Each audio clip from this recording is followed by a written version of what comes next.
Mais lento do que a luz. Uma conversa sobre ciência, o universo e tudo o resto, com David Marçal e Carlos Filhais. Bem-vindos a Mais Lento do que a Luz, o podcast de David Marçal e Carlos Filhais, agora em nova temporada, com o apoio do público. Temos hoje connosco a grande estrela da divulgação científica, Máximo Ferreira, o astrónomo amador que criou de raiz o Centro de Ciência Viva de Constância. Fez tudo na sua área, desde sessões no planetário para jovens e adultos, observações com telescópios noite fora, escreveu em jornais, incluindo no Público, em revistas e em livros, tais como Introdução à Astronomia e às Observações Astronómicas, O Pequeno Livro da Astronomia e Carta Celeste. Já foi presidente da Câmara de Constância, só lhe faltou fazer um programa de televisão que bem poderia ter o título O Céu é o Máximo. Nasceu numa pequena terra do Ribatejo, em Montalvo, é filho de trabalhadores agrícolas, pastoreou cabras e foi já em adulto que entrou na Faculdade de Ciências de Lisboa para estudar Física. Terminada a 4ª classe, não pôde ir estudar para o Liceu de Abrantes, por falta de meios dos pais. Aprendeu a tocar música e ajudou o padre da paróquia e entrou aos 12 anos como operário numa fábrica metalúrgica no Tramagal. Trabalhava durante o dia, mas começou a frequentar o ensino noturno, fazendo muitos quilómetros de bicicleta. Aos 17 anos entrou como voluntário na Marinha e passou 4 anos nos submarinos, especializando-se em eletrónica e telecomunicações. Fez muitas léguas submarinas. Era marinheiro no 25 de Abril, há 50 anos, mas a Revolução passou-lhe um pouco ao lado. Acabou, dias depois, a fazer guarda à Escola Técnica da PIDE-DGS. Ainda antes do 25 de Abril começou a dar apoio ao planetário Carlos Gulbenkian, da Marinha, e foi então que decidiu ser físico, ou melhor, astrofísico. Entrou na Faculdade de Ciências em 1974, quando ainda estava na Marinha, e entretanto já se tinha casado. Foi nessa altura que começou a ver eclipses do Sol e a fazer divulgação da astronomia. Ficou famosa uma ocasião em que, seguindo as suas recomendações, toda a gente foi ver as Perseidas à costa da Caparica, entupindo a ponte. Bem-vindo, Máximo. Olá. É tudo verdade, Máximo? Ou há aqui algo? É tudo verdade, é tudo verdade. Enfim, eu não fiz bem essa recomendação que o público depois divulgou muito e levei algumas pancadas por isso, mas não fez mal. Alguém me dizia assim, não te preocupes que esta foi uma forma de muita gente falar da astronomia e da beleza que tem de olhar para o céu. De facto, poucas pessoas conseguiriam o que tu fizeste, entupir a ponte 25 de Abril. É verdade. É que as pessoas iam para a Costa da Caparica ver melhor, era? Aquilo só dava na Costa da Caparica? Não é isso. O que nós fizemos, nós, pessoas que julgávamos ser conscientes, foi colocar telescópios lá para observar outras coisas naqueles períodos em que não havia estrelas cadentes. E, portanto, os telescópios serviam apenas como um entretenimento. Quer dizer que, olha, agora lá vem um meteoro, olha, agora o outro.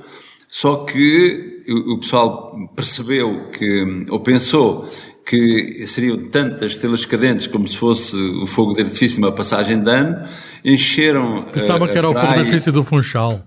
E a estrada, uma cadeia de televisão foi para lá, enchendo-nos de holofotes nos olhos e, portanto, eu não vi uma estrela cadente nessa noite. E, portanto, houve muitas brincadeiras feitas depois disso, acerca de as estrelas cadentes que ninguém viu. Devo dizer que o público foi grande responsável por esta grande afluência e por esta chamada de atenção às pessoas para olharem para o céu. E foi, naturalmente, com boa intenção, com fins jornalísticos também, que foi, eu escrevia nessa ocasião para o público, eu fiz a minha coluna habitual, que o público meteu assim ao lado, numa grande página em que dizia milhares de estrelas cadentes logo à noite na Portanto, não tens a culpa toda, não tens a culpa toda. Exato, não tenho. Mas eu acho que apesar de tudo foi tão interessante, nós estamos a falar desse acontecimento aqui agora, não sei quantos anos. Lembras-te em que ano é que isso foi? Foi por altura? Não me lembro. Muito bem, não interessa. Vamos falar de eclipses, porque há um eclipse grande que vai ser visível, vai ser total nos Estados Unidos e no Canadá, é muito em breve, é em início de abril. Tu lembras-te do primeiro eclipse do Sol que viste? Lembro, sim senhor. Lembro do primeiro que quis ver e não vi, e do segundo que foi o mais extraordinário de todos, e os dois por culpa do Jornal Público. Onde que eu fui ver a Miranda do Douro, foi esse? Não. Em 1990 havia um eclipse total que se observava na Finlândia. E eu tentei que alguém patrocinasse a minha ida à Finlândia, porque eu gostava de ir lá. Querias ver a Finlândia, tá. O eclipse era um pretexto. Entretanto, um pedido que fiz foi ao Jornal Público, e o jornal disse, está bem, sim senhor, nós patrocinamos, mas a partir de agora tens que escrever para nós. E eu disse, tudo bem, e lá fui. Assim se ganha uma ida à Finlândia. É verdade, e fui à Finlândia, enfim, as coisas estavam preparadas. E não houve eclipse? Não houve. Foi cancelado. Houve. Só que quando eu cheguei à Finlândia o eclipse era total, porque o céu estava completamente nublado. Era um pré-eclipse. Não, mas também já tínhamos uma ideia. Existia uma associação de astrónomos amadores na Finlândia, cujo nome era URSA, e o nosso local, o local por onde nós iríamos era numa pequena universidade, também mais para o interior, Ilomantsi, e foi aí que nós nos entretivemos durante 24 horas a fazer palestras e a fazer coisas assim, à espera que fosse madrugada para irmos às 2 da manhã, que fomos para ver o eclipse, e naturalmente que o céu estava nublado e até chuviscava, mas sabíamos que entretanto um C-130 que tinha saído de Helsinki andava sobre as nuvens e conseguiam ver de lá, não é? E conseguiam ver de lá. Portanto, no auditório da universidade nós fomos fazendo palestra e conversando uns com os outros, havia até imagens. Que depois chegou o filme e nós pudemos ver o eclipse, mas virtual. É diferente. Depois, em 1991, um outro eclipse no México. Esse foi extraordinário. Foste ao México também? Fui ao México também. Com o patrocínio do jornal? Com o patrocínio do jornal. Estou público Carlos, na temos que altura. pedir ao verdade. Podemos ver eclipses pelo mundo inteiro. E foi de facto o eclipse mais extraordinário que eu vi e que pude registar. Não só porque ocorreu numa zona de deserto, nós instalámos numa universidade mexicana, na Baixa Califórnia Sul, portanto que é uma zona de deserto, é o deserto do Arizona, ao sul do deserto do Arizona americano, não só porque o eclipse ocorreu com o sol muito alto no céu, mas também porque, e é sempre assim, eu tinha preparado os equipamentos e as técnicas para registrar imagens naquela ocasião, tinha feito tudo com muito cuidado e aquilo resultou bem. E depois de ir para a frente já não resultou tão bem assim nos outros que tive a oportunidade de ver, no Egito, na Hungria, no Brasil, em Aruba, portanto andei por aí, pelo mundo. Mas houve um que eu me lembro de Miranda do Douro, eu fui de propósito lá em cima e comi uma posta mirandesa. Esse foi bom. Esse foi o eclipse. Esse sei que foi em 2003. Por aí, sim. E nós estávamos em Bragança, aliás. Estavas perto, sim, eu lembro-me disso. O José Mariano Gago já tinha posto em andamento esta máquina de divulgação científica, tinha dado algum apoio. O Paulo Crawford fez uma conferência no Cineteatro de Bragança. E eu, com a minha equipa, colocámos na Escola Miguel de Torga e aí pusemos os meninos a registar a temperatura e a fazer gráficos, a fazer coisas do género, portanto, a utilizar esse eclipse anular, que não foi tão espetacular como os outros, mas digamos que eu costumo dizer a todas as pessoas que tenham a oportunidade de ver um eclipse. O próximo não se vai poder ver em Portugal, pois não? O próximo dia 8 de Abril, para quem tiver possibilidade, é dos mais extraordinários também só que vai com patrocínio. Ocorrer. Não só, falta patrocínio. Nesta altura eu também já não peço patrocínios, enfim, embora gostasse de ir na mesma, porque é sempre interessante, mas este do 8 de Abril é um eclipse que começa no Pacífico, atravessa depois a América Central, o México, os Estados Unidos, o Canadá, e vem acabar aqui no Atlântico um bocadinho ao lado, um bocadinho a leste dos Açores. Quer dizer, quem estiver nos Açores ao pôr do sol ainda vê um bocadinho do sol tapado. Corvo. Nós aqui no continente, infelizmente não. Mas quando é que veremos aqui? Quando é que haverá aqui eclipse? Nós aqui vamos ter no próximo ano um eclipse parcial, portanto não é nada especial, é 29 de março do ano que vem, e depois, mais interessante, a 12 de agosto do ano seguinte, portanto em 2026. Aí eu tenho intenções de desafiar, como fizemos para o Egito e para a Hungria, desafiar pessoas que queiram juntar-se a nós, ao Centro Sensível de Constância, para irmos até Valladolid, por aí assim, que é um local onde nós temos astrónomos amadores amigos e onde o eclipse se vai ver total. Que de facto é extraordinário. Não é longe, Valladolid, não é? Não é longe. Aqui em Portugal teremos a oportunidade de ver, enfim, a cerca de 90%, é interessante na mesma, mas interessante é ver escurecer quase de repente quando a lua tapa o sol completamente, ficar o céu com uma cor de chumbo, as estrelas mais brilhantes. E a sombra das árvores também é interessante. E os pássaros agitados, o vento que se levanta porque a atmosfera arrefece e depois há a circulação da atmosfera, é uma coisa extraordinária. Só uns minutos, 3, 4 minutos, não é? Este dos Estados Unidos agora e do México é 4 minutos, isto varia no máximo até 5 minutos, portanto, depende, isto tem uma relação direta com o tamanho da luz e com a distância que a luz estiver nessa ocasião. O recorde é quase 5 minutos, não é? Exato, é para aí quase 5 minutos, mas é de facto um acontecimento interessante. Nós aqui do Centro de Ciência Viva vamos fazer a transmissão direta através do link da NASA. Portanto, para quem quiser, enfim, há outros links onde se podem ver, não precisam de se ligar ao Centro de Ciência Viva, mas nós temos muito gosto em que o façam para justificar o nosso trabalho. Claro, olha, no final do século passado apareceu então José Mariano Gago, que tu conheceste, eu conheci, foi nosso amigo, e também ele apareceu a valorizar a cultura científica e a importância da astronomia amadora. Tu conheceste-o de perto, que ideia é que tens dele, que saudades é que tens dele? Por exemplo, ele fez o Ciência Viva, começou por ser uma boa ideia, embora ultimamente esteja um bocadinho eclipsado. A pergunta é, falta-nos um Mariano Gago hoje, não é? Pois falta-nos pelo menos aquele Mariano Gago, ou um idêntico. Aliás, eu penso muitas vezes nisto, enfim, já disse algumas vezes, mas deixei já de dizer porque não, as minhas palavras não têm eco nos locais em que eu achava que estas vão ter, deviam ter. É que o Mariano Gago tinha esta virtude, ele teve a visão antes, ele já fazia as palestras antes de ser ministro, já se preocupava com a questão da cultura científica, fez coisas na Cultura Gest e foi aí que eu o conheci e que depois acabei por me aposentar da universidade e trabalhar com ele no Ministério da Ciência, ou melhor, na Ciência Viva. Chegaste a trabalhar mesmo lá no Ciência Viva, trabalhar com ele, aliás, em 1996 ele chamou-me ao gabinete para preparar em 15 dias, isto tinha que ser de loucos, ele e eu, para em 15 dias preparar aquele programa que deu origem depois à Astronomia no Verão. A Astronomia no Verão, foi um grande programa, não é? Foi, sim senhor, e que no primeiro ano foi simplesmente a Astronomia na praia. E, portanto, ele, enfim, dizia assim... Portanto, ele contratou-te, ele contratou-te. O olheiro descobriu onde estava. Tu eras técnico na Faculdade de Ciências, não era isso? Era na Faculdade de Ciências, aliás, estava no Museu de Ciências... E deixaste a faculdade para ir trabalhar para o Ministério. Exato. Enfim, mas já estava com idade, já tinha tempo de serviço e idade também para ter 43 anos de serviço e me poder reformar, para ter mais liberdade e para trabalhar mais. Eu não sei como é que consegues isso, porque eu estou a olhar para ti, é que nós, os ouvintes estão só a ouvir, não estão a ver, mas pela voz também notam que ele... O máximo está no máximo da forma, não parece nada ter a idade que tem. Nem vamos dizer qual é a idade, quem quiser procure na internet.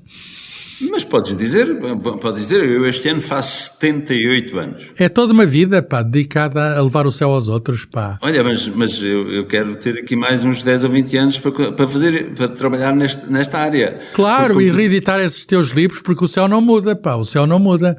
E, portanto, se tu também não mudas, vamos mostrar os teus livros, Eu estou aqui a propor que a gente reedite os teus livros, Eu ajudarei no que puder, a sério. Ok, sim senhor. Pronto, então agora David, tens aí umas perguntas também? Máximo, um grande projeto da tua vida é, sem dúvida, o Centro de Ciência Viva de Constância. Portanto, dá-nos uma razão, vá lá, 2 razões para alguém lá ir. Olha, e depois daqui a pouquinho, se me deixares... 3 razões, vá lá, 3 razões para ir a Constância. Uma dica para falar um pouco da história do centro e o facto do centro estar aqui. Começa pela história e depois diz porque é que devemos lá ir. Então a história é assim... Quando o José Mariano Gago chegou ao governo, eu já estava no Museu da Universidade e já fazíamos algumas atividades de divulgação de ciência pelo país. Já tínhamos feito a Astrofest em 1994 no Redondo e em 1995 aqui em Constância.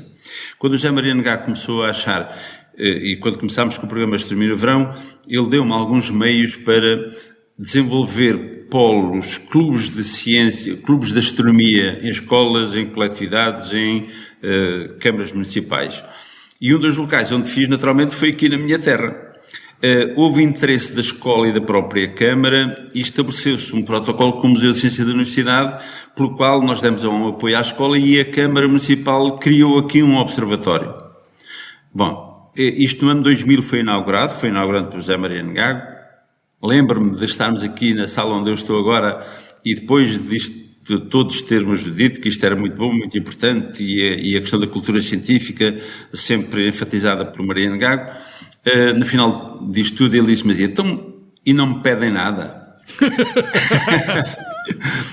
E eu pedi-lhe, na altura, 5.000 contos para comprar um planetário insuflável que eu já sabia que esta sala tinha sido concebida com tamanho e altura e tal, que pudesse levar um plantário daqueles. Eu não tinha a coragem de pedir o dinheiro, mas já que ele ofereceu, eu pedi. E ele deu logo, não foi? E deu logo. E, portanto, tivemos um plantário e esta sala servia para nós fazermos cursos de astronomia, coisas do género. Quando envolvia a parte da observação do céu, punhamos as mesas e as cadeiras ali fora da sala e aqui montávamos o plantário. Depois isto foi evoluindo em 2004, já com alguns meios que a própria Ciência Viva tinha arranjado, pela mão do José Mariano Gago. Fomos ampliando o centro, fomos ampliando. Depois, quantos edifícios tem hoje? Tem vários. Deixa-me ver, 4, 5. Temos um observatório solar onde fazemos um bocadinho de análise espectral, enfim, ao nível da divulgação. Temos uma sala e uma antecâmara de exposições onde está agora o planetário, agora é um planetário já moderno. Temos um hangar onde temos um avião a jato que a Força Aérea nos deu. Já estive, já observei as estrelas, já aí passei uma noite, isso é uma coisa fantástica. Temos o maior telescópio público do país, que nos foi oferecido também em troca de trabalho que nós demos para uma instituição do país, e que quando me quis pagar a mim pessoalmente, eu disse, já agora, porque é que não nos dá um telescópio? E deram-nos o telescópio. Enfim, temos uma série de coisas. Respondendo agora ao David, razões para vir até aqui. Bom, em primeiro lugar, é um local que está instalado no meio da natureza. Nós fizemos os possíveis para preservar o ambiente daqui, os habitats da flora. Os pinheiros, os sobreiros, as estevas, as giestas, os madronheiros estão todos aqui, embora depois aqui a 50 metros de nós isto esteja cheio de eucaliptos. Mas os 4 hectares que um particular nos deu para instalar este espaço, estes 4 hectares estão apenas com espécies autóctones. Portanto, este é um aspecto para quem gosta, e depois temos alguns percursos aqui pela biodiversidade, um lago e mais um percurso. Do ponto de vista da astronomia, temos aquilo que nós chamamos o Parque de Astronomia, que tem módulos que sugerem uma viagem desde a nossa galáxia até pelo Sistema Solar e um regresso à Terra. Faz alguma ligação com aquilo que depois se faz no planetário. Portanto, o planetário é um local extraordinário, é um planetário digital, não é muito grande, leva apenas 25 pessoas, mas é um número ideal. Esta tinha sido uma experiência que já tinha adquirido, não no planetário da Marinha em Belém, mas depois no planetário que também criei, eu ajudei a criar no Museu de Ciência da Universidade. Museu de Ciência, que agora se chama Ainda existe esse planetário, Museu de Ciência da Universidade? Sim, existe um planetário idêntico ao de Belém, com uma sala mais pequena. Foi instalado numa sala que antigamente era onde o professor Pinto Peixoto dava as aulas de termodinâmica, e onde tínhamos, que era também ele fez 100 anos há pouco tempo, ou antes, teria feito 100 anos se estivesse vivo. É verdade, e que era também conhecida como a sala de termodinâmica e a sala de cálculo, que era onde nós fazíamos lá os exercícios, as aulas práticas. E, portanto, ficou-me daí a experiência de que, do ponto de vista pedagógico e do encantamento que nós podemos transferir para as pessoas por estes aspectos do céu, por conhecimento do céu e das ciências em geral a partir disso, que isso faz bem com grupos pequenos com os quais nós podemos conversar. Nós somos avessos às sessões de planetário gravadas. Nós chegamos ali, conversamos com as pessoas, vamos percebendo quais são os seus interesses. Não é personalizado. Exato, e vamos sempre provocando as pessoas, e portanto aqueles 40 minutos são os minutos de conversa. E Constância tem a ver com o Camões, não é? O Constância dizem. Há quase certeza de que Camões esteve em Constância, viveu em Constância em 1546 e 1547. É o único sítio do país onde existe uma casa-memória dedicada a Camões, e é um local. O que lá foi fazer? Alguma rapariga de Constância? Ou okay? Não, parece que também fez verso a raparigas de cá, mas é aquilo que, do ponto de vista histórico, tem como certo que foi o desterro de Camões quando ele tinha 24 anos. 22 anos. Andou metido numa briga e depois... Terá nascido em 1524 e tanto que mais em 1546 teria 22 anos. Aliás, existe cá um pequeno monumento com uma estátua dele, ainda rapaz jovem, com os 2 olhos, portanto isto foi antes de ir para a África. E, portanto, há aqui um culto, talvez a marca mais profunda das pessoas aqui da Terra tem a ver com o culto que fazem a Camões. São tudo muito boas razões para ir não só Centro de Ciência Viva, como também a Constância. Tu foste marinheiro, e os marinheiros usam as estrelas para se orientarem no meio do mar. A tua experiência na Marinha contribuiu para o teu interesse pelo céu? Vêm-se as estrelas de um submarino? Como é que... Quando ele está lá de cima, não é? Olha, Foi antes do Gouveia Melo, não é? As estrelas que ele usa no ombro, é? Não, olha, o que acontece é que eu fiz alguns estágios antes de ter entrado para os submarinos, antes de acabar aqueles cursos todos que nos obrigam a fazer, e eu sofria, que um desgraçado, a andar nos navios de superfície. Aquela coisa baloiça muito, eu enjoava muito. De modo que, mal acabei aqueles cursos todos, e enfim, porque eu tive uma boa classificação no curso, tive a oportunidade de escolher onde é que queria. Aprendeste navegação astronómica nesses cursos? Não aprendi, eu era de eletrotecnia e comunicações, e portanto, mas via, aliás eu partilhava ali o posto de comando com o oficial. Que patente é que tu tinhas na altura? Era primeiro sargento. Primeiro sargento, máximo. Primeiro sargento. Nesse tempo eu não pensava em estrelas, é verdade, e através do periscópio, quando eu fazia o meu posto de serviço, por periscópio, eu tenho histórias extremamente interessantes, algumas delas já escrevi. Tens de escrever memórias do submarinista. Que era com os golfinhos. Os golfinhos, quer dizer, quando era ao amanhecer, nós andávamos ao largo de Sesimbra e se vinhamos a 12 metros, eu com o periscópio andava para ali vendo é que estavam as traneiras para não bater em nenhuma delas, e então os golfinhos iam ao lado do rasto que o periscópio deixava na água e eles iam a brincar em duas filas indianas ao lado do periscópio. Portanto, essas são das coisas mais interessantes que me lembro e, portanto, não de ver as estrelas.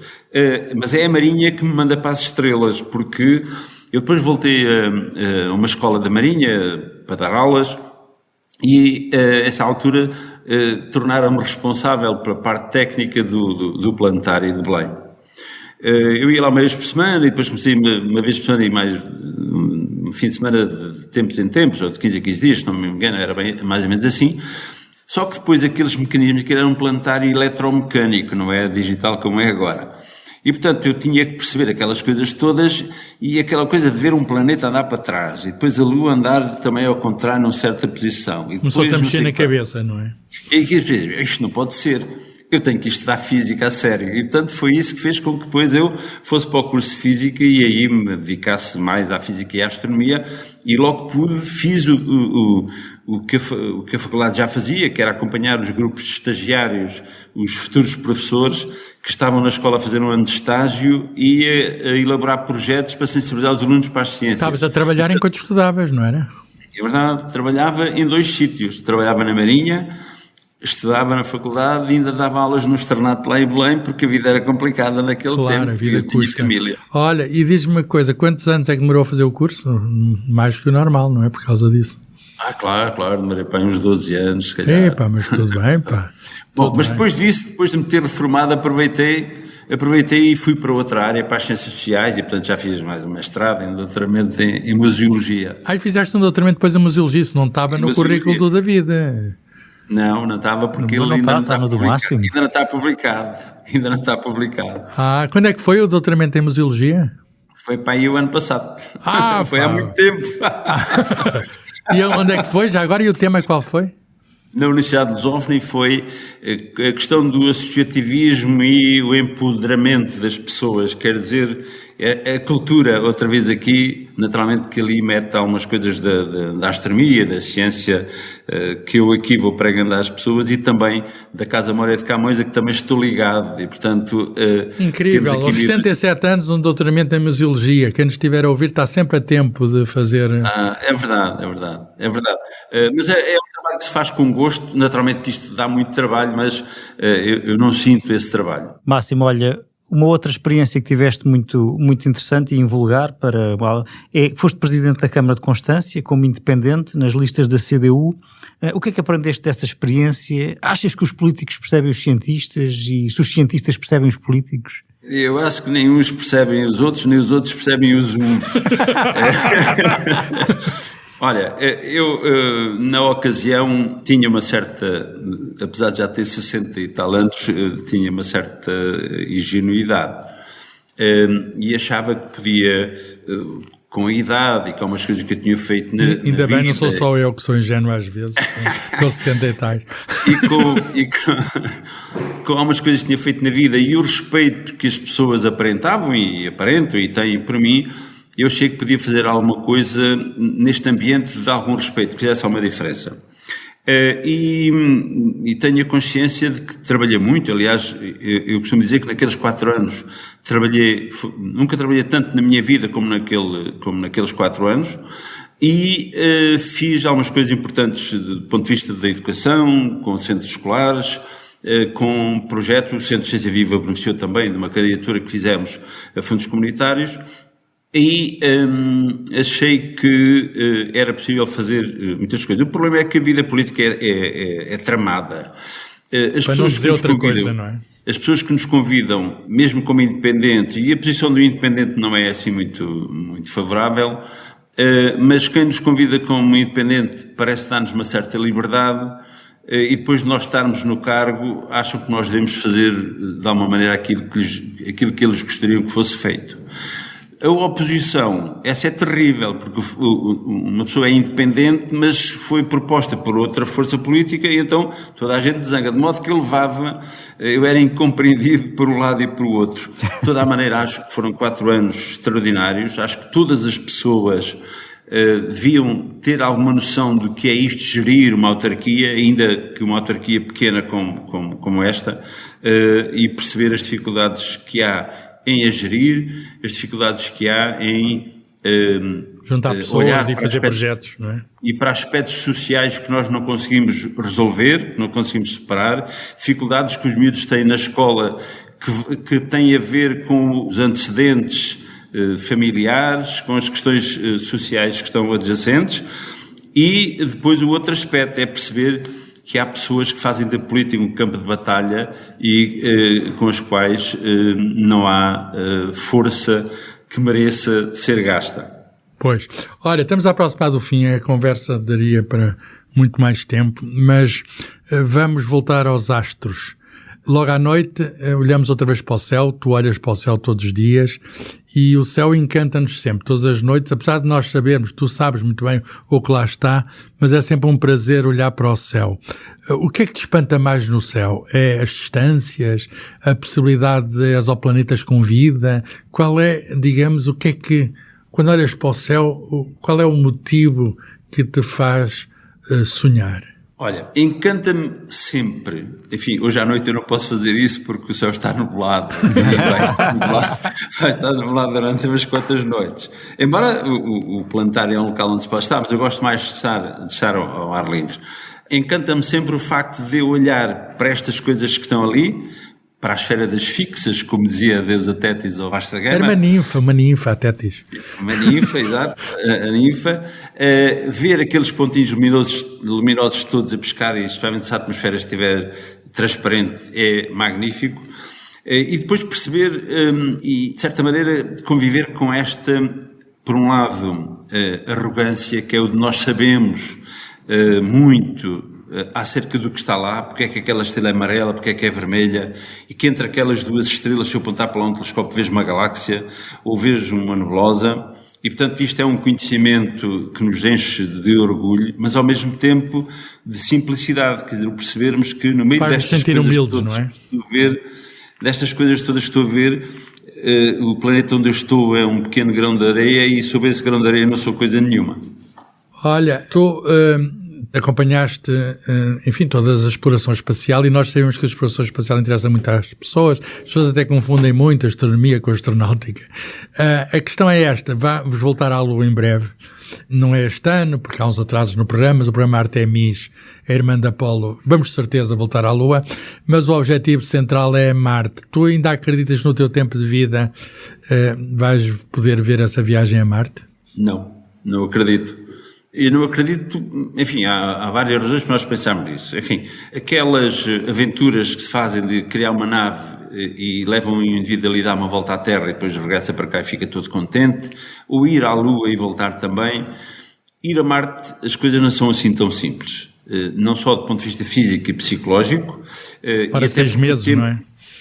é 6 meses para lá, 6 meses para cá. O problema é que quando tu saíres daqui em direção a Marte, conjugas as posições relativas e tens que escolher uma ocasião em que a distância seja favorável, que não seja uma distância muito elevada, mas quando chegares lá, 6 meses depois, as posições já se alteraram e quando tu quiseres voltar para cá, a distância aumentou extraordinariamente. Tens de esperar outra vez ser favorável. E depois tens que esperar outra vez para a posição favorável. Não é só portanto, tomar um copo e vir embora. Aquilo não é vir embora, mas tens que ficar lá, algures, e agora ficar lá em ambiente em que a radiação te atinge, em que não há, tens que levar meios para teres oxigênio e processo de sobreviver durante esse tempo todo. A comida e essas coisas todas, para além depois daqueles outros aspectos que ainda mal conhecidos, como é que é o comportamento humano no isolamento, ou mesmo que vão 2 ou 3, então 2 ou 3 também podem depois acabar por jogar à bofetada, e não é como aqui na estação espacial, que nós estamos mais ou menos a ver como é que vão sendo os comportamentos, para depois ver se é preciso substituir um ao outro. Portanto, eu acho que ir a Marte com alguma segurança é coisa que não acontecerá nas próximas décadas. Pois, mas há aqueles namorados que olham para o céu e ele diz, vou a Marte.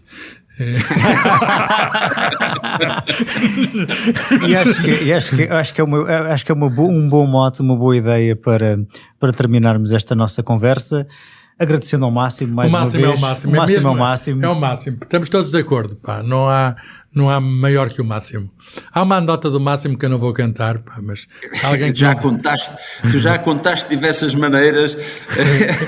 Mas é um Máximo italiano, não tem a ver com este Máximo. Este é o Máximo português, o homem do céu. É o Máximo com X. Exatamente, Máximo com X. Eu já agora, se me deixam terminar, nós começámos a falar de eclipses, eu gostava de referir 12 de agosto de 2026 deve ser uma ocasião em que nenhum dos ouvintes deve perder para se deslocar ou ao norte de Portugal ou depois ali à vizinha Espanha para ver o eclipse total do Sol. Ponham na agenda.